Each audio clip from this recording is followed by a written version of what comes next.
How's it going? Welcome. Don't mind the uniform. I just didn't go home to change. I just came directly here after work. But it works because I'm here to deliver a message. I got a package. Anyway, I believe it was last month, but I did a video on expectations on social media, not here. But I did a video on expectations, and God revealed to me 4 expectations. The 4 expectations, right? Expectation number 1 is expectations you have for yourself, right? Expectations number 2 is the expectations that other people have for you. Okay? Because other people have expectations for you just like you have expectations for them. But the third one is expectations that you think people have for you. Okay? You got that? All right? No, so like, what? Huh? It's expectations that you think people have for you. Okay? Number 3. Number 4 is expectations that God have for you. All right? And out of all the 4, the 4th one is the main one you need to worry about. It's the expectations that God has for you. You know what I'm saying? Because I watch videos, scroll through social media like so many people do. So like I be on TikTok, majority, like 90% of my TikToks is people talking about other Christians or Christians doing it. It's religious related, right? Because that's what I've been my life around, religion, right? So I watch people talk about other Christians, right? Christian rappers, Christian athletes, Christian actors, just Christian, mainstream pastors who got mega churches, you know what I'm saying? And they talk about how they feel that they're not taking advantage of the platform they have. And if they had that platform, what they would do with that platform, and that they feel like that's what they should do, right? Which is number 3 and number 2, right? They feel they have expectations for these rappers, for these athletes, for these actors, for these mega pastors. They got these expectations on how they feel that they're not doing what they're supposed to be doing. But this is the thing. You don't know what they was called to do. Just like they don't know what you're called to do. I don't know what you're called to do. You don't know what I'm called to do unless I tell you. And so many times we just get tied up, right, with number 2, which is expectations that we have for other people. We feel like they should be doing this, that, and the third. Like there was a radio station with the rapper Lecrae, Christian rapper Lecrae, gospel rapper Lecrae, inspirational rapper Lecrae, whatever you want to put him in, whatever category you want to put him in, Lecrae, right? And there's a guy who came on there and he was talking about, why is it that this, that you ain't doing this, that, the third, and y'all got this platform, y'all should be doing all of this, right? Those are expectations that he has for other people. Like he feel Lecrae should be doing something else. Like he should be doing this. You know what I'm saying? He should be over here building a door, right? A big giant door, you know what I'm saying, so other people can come in. Like, you know what I'm saying? Like that's what he feels, that he should be doing. But if he's not called to do that, you can't say what it is that he is or is not doing. People have their own calling. God knows, and they know what God has told them. And so many times, we sit back and be like, man, if I had that, if I had this, But very recently, because God, this past year, half of this year, God has been working. He's been showing me a lot of things and really having me think like, You know what I'm saying? I've been doing this for years. Like, you know what I'm saying? Why am I sitting here, you know what I'm saying, worried about what they're doing over there, you know what I'm saying, with their platform and what they got, you know? Like, how about I sit back and I look at Christian, right? With the same lens that I look at these other people, let me look at Christian. You know what I'm saying? Because God said, you know what I'm saying, for the judge, unless ye be judged. With the same scope you judge them, my Father in heaven will judge you.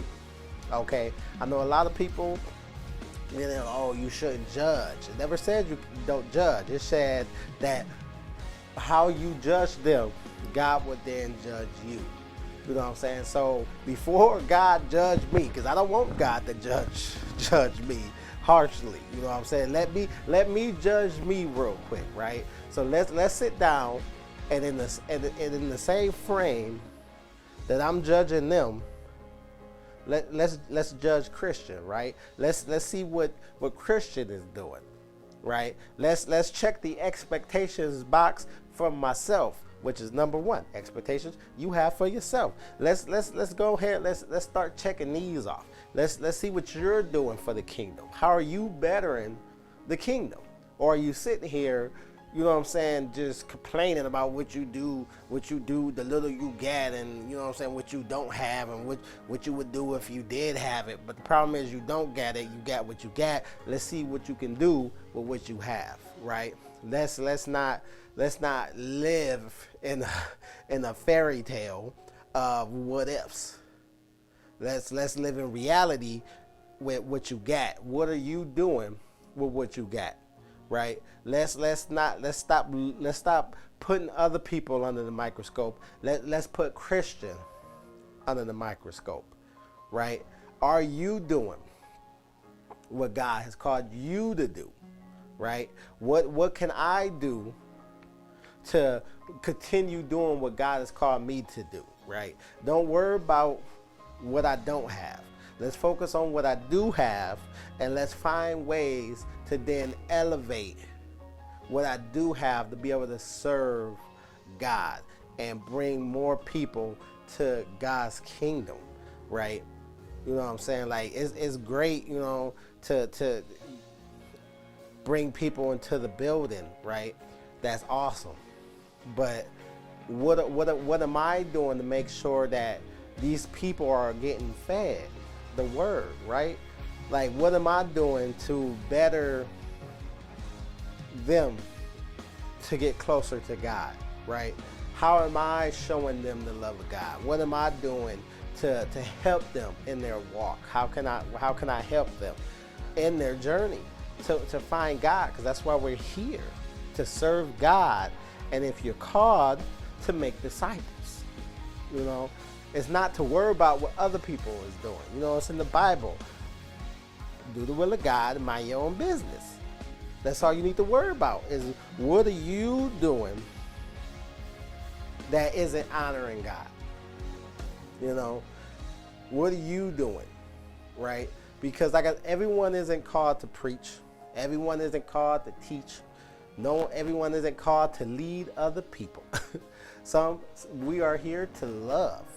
Some of us are here to spread God's word through messages like this, or preaching, you know what I'm saying, or a prophetic word, you know what I'm saying. But others, we are just here to simply honor God and love on people, you know.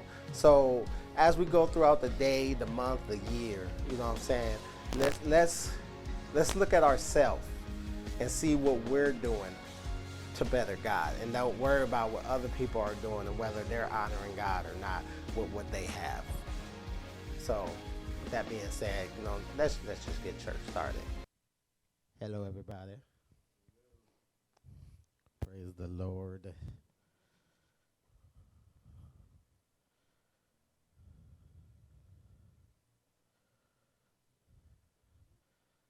I won't be before you very long. Hopefully. We'll see how it goes. But the topic I would like to speak on today is walking by faith. Um, my last one was my father's business. And in order to be about your father's business, you must learn how to walk by faith. So, the definition of walk is to move at a regular pace, lifting 1 foot at a time. And the definition of faith is to complete trust or confidence in someone or something. So if you combine those to build a faith walk is to move at a regular pace, lifting 1 foot at a time with complete trust and confidence in God. That is what it means to walk by faith. And Romans chapter 1, verse 16 and 17. Romans chapter 1,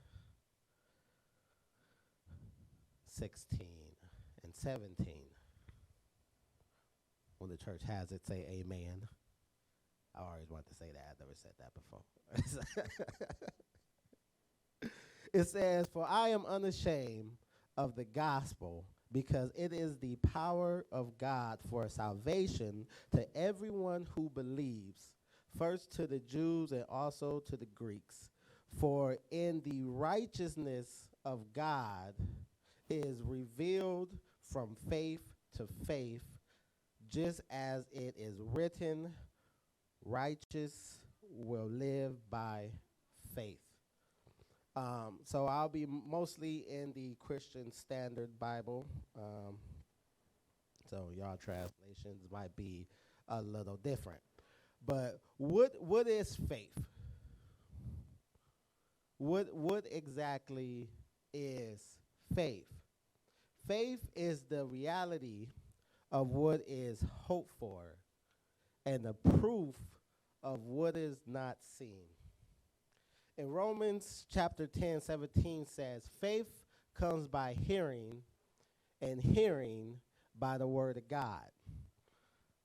So, in order to have faith, you must have the word of God. So what is it to have the word of God? So in John chapter 1, verse 3, John says, "In the beginning was the Word, and the Word was with God, and the Word was God. He was with God in the beginning. All things was created through him, and apart from him, not one was created that has been created." So, to give you a better description of what it is the Word of God is, in Colossians chapter 1:15, it says, "He is the image of the invisible God." He that they refer to as Jesus is the image of the invisible God. For everything was created by him in heaven and on earth. The invisible and the invisible, all things have been created through him and for him. So what is the word? Jesus is the word. And what is faith? So Romans chapter 10, verse 9 says, "If I confess with my mouth that Jesus is Lord and believe in my heart that God raised him from the dead, I will be saved." One believes with his heart results in righteousness, and one confesses with his mouth results in salvation. For the scripture says, "Everyone who believes in him shall not be put to shame."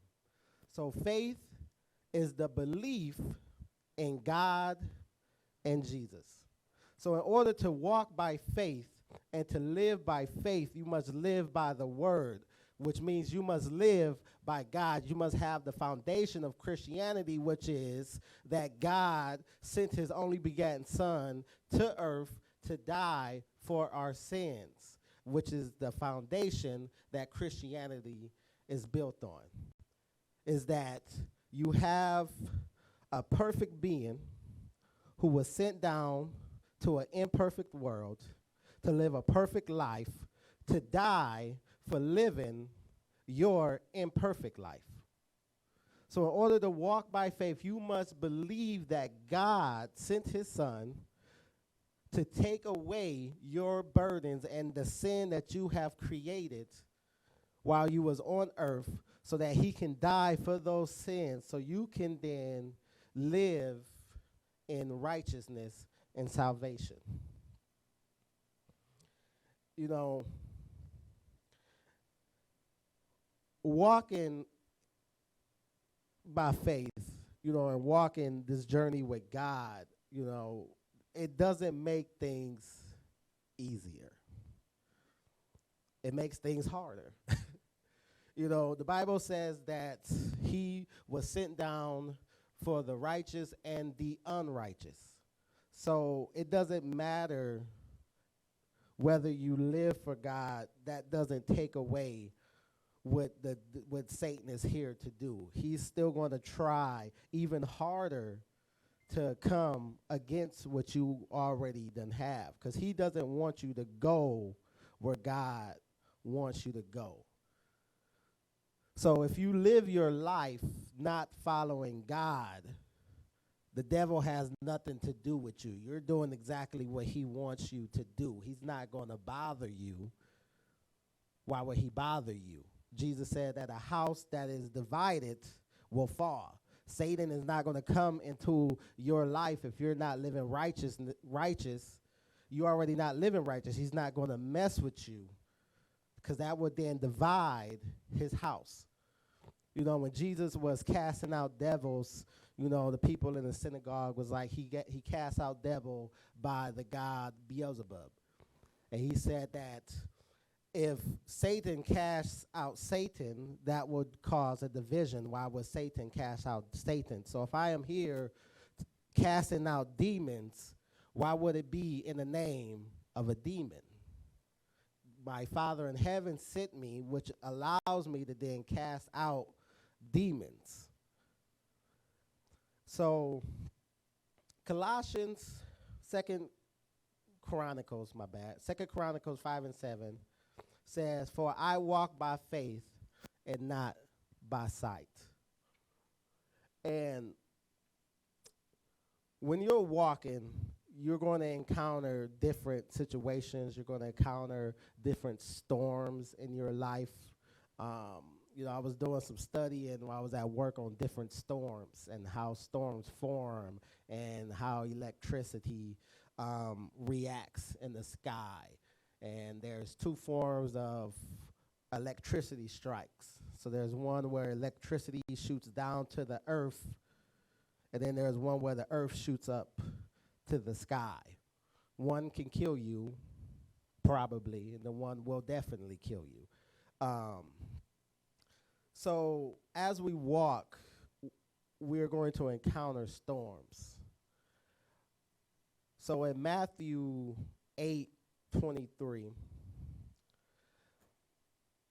the disciples and Jesus boarded a boat. And it says, as he got into the boat, his disciples followed him.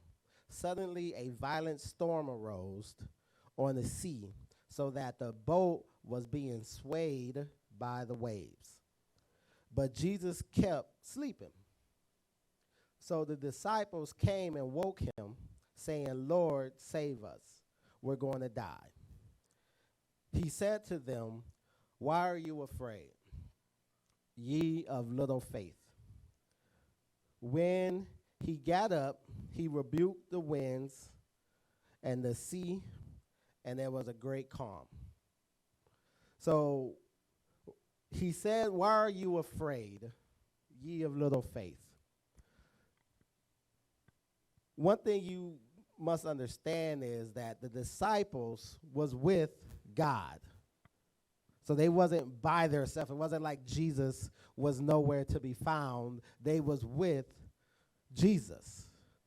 You know, when you're with your parents or your kids is with you, danger doesn't matter because the people who is supposed to protect me is with me. So I don't need to fear things because my protector is with me on the boat, which is why he said, why are you afraid? Because there's no reason for you to fear when I am here, which sounds like a superhero lie. You know? Why are you afraid, you of little faith? And if you read on and if you go to 14, Matthew 14, verses 22 and 23, it says, immediately after the disciples got onto the boat, Jesus decided to stay behind and dismiss the crowd that was gathered. After dismissing the crowd, he went upon the mountain to pray well into the night. He was alone. Meanwhile, the boat was already some distance from land. So in this passage, the disciples are now by themselves on the boat. So the first time they was on the boat in the middle of the ocean, they was with Jesus. The second time, they are alone on the boat.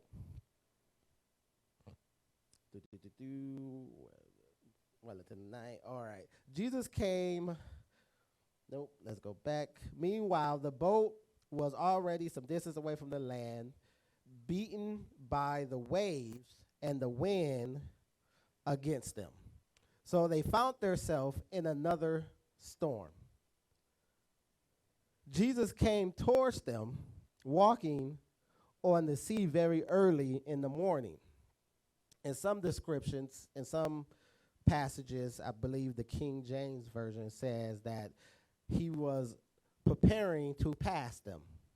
So Jesus had no intentions on stopping because he told the disciples he will meet them on the other side.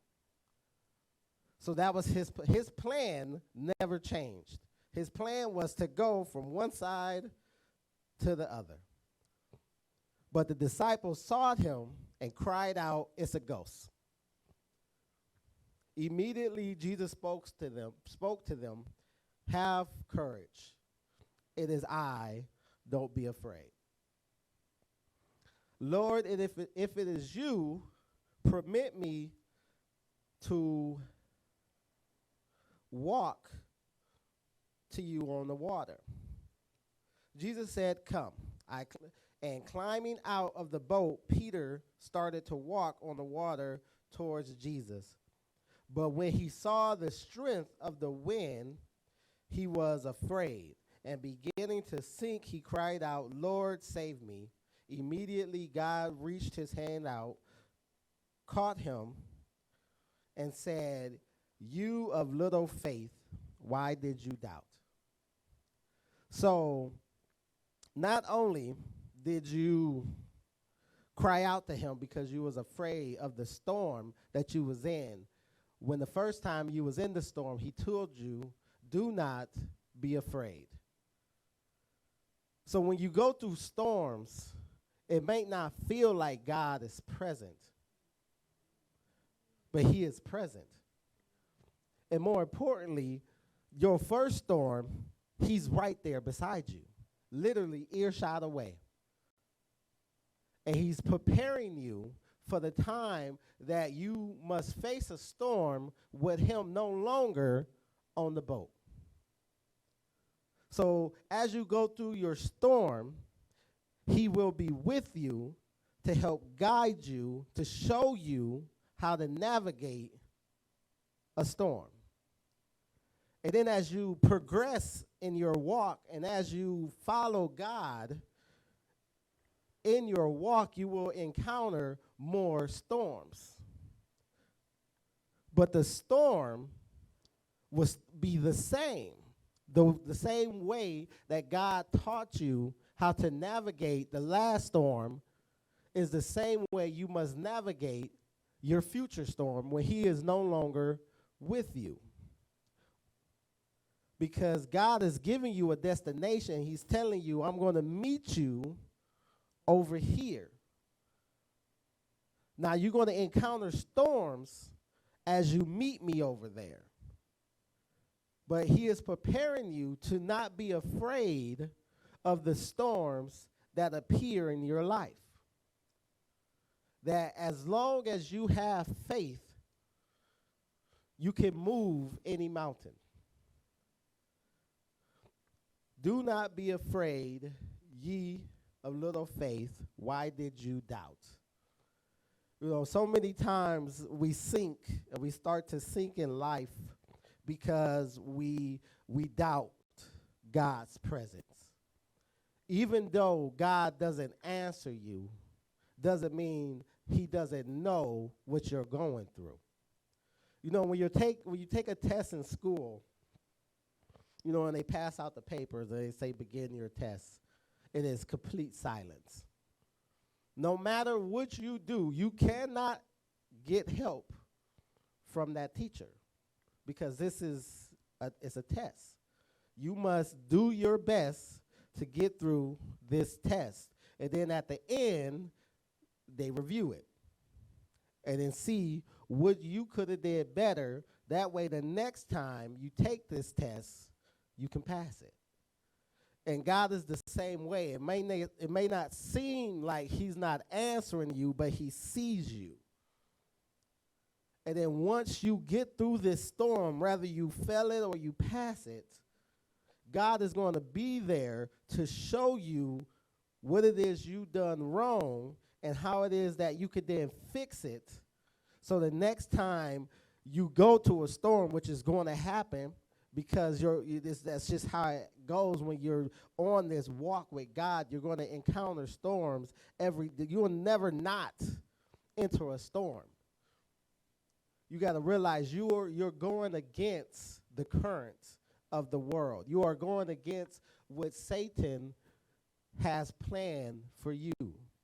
So anytime you go against something, you're going to encounter pushback. You know, if you go in, if there's a exit and there's 100 people trying to get out and you're trying to get into an exit, it's not going to be easy for you to get in to that exit. You're going to encounter some pushback. And as we walk through the journey that God has for us, we will encounter pushback from Satan. But we must have the courage and the faith not to doubt the things that God has set up for us. You know, because he will give you your provisions to get through any storm. You just got to make it through the storm with the faith that God has prepared for you this far on your journey. You know, he's not going to give you a storm that you can't bear, a storm that's meant for 5 years from now when you done walked with him long enough to build up enough faith. He's not going to give you that storm. You know, they give levels to storms. You know, you got level 1s and level 2s. I believe the highest is a level 5, you know.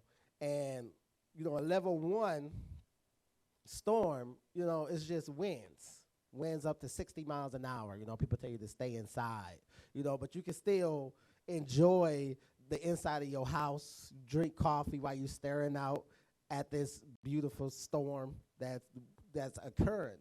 You know, then you get a level 2 where the winds is up to about 120 miles an hour, you know, which is still safe for you in the presence of God. You know, and then storm starts to increase and increase.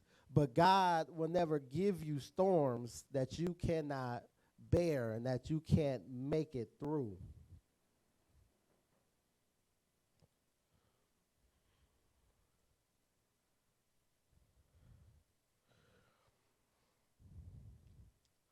So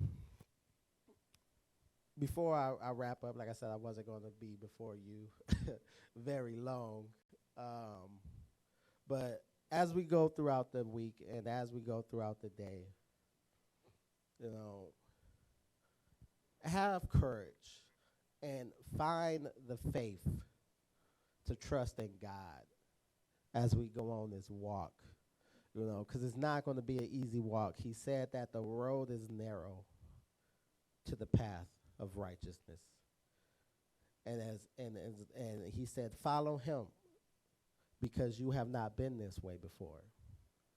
As long as we can follow God and have faith in God that we do not doubt, you know, there was a gentleman in the Bible. God, he asked him to heal, and he asked, do you believe that I can do this? And he responded, I do believe, but help my unbelief. You know, and the lady who was dealing with the blood, you know, she said to herself that as long as she can touch the hem of his garment, that she doesn't even have to touch his body, that as long as she can just grab on a small piece of his clothes, that is enough to make her whole. And the faith that she had to believe that all she had to do was just brush up against a piece of his clothes and the power of God will make her whole. That is faith to believe that. You know, another gentleman, I believe it was his servant was dying, and he came up to Jesus, and he said, I am a man of authority. If I tell people to go, they go. If I tell people to come, they come. You don't need to come to my house. All you need to do is just say that my servant is healed, and he will be healed. That is faith. The blind man who couldn't even see the miracles that God was doing. You know, he told Peter, you see and you believe, but blessed are those who believe without seeing the miracles of God, you know. And if we just have faith that God can make a way out of any storm, we shall make it through it.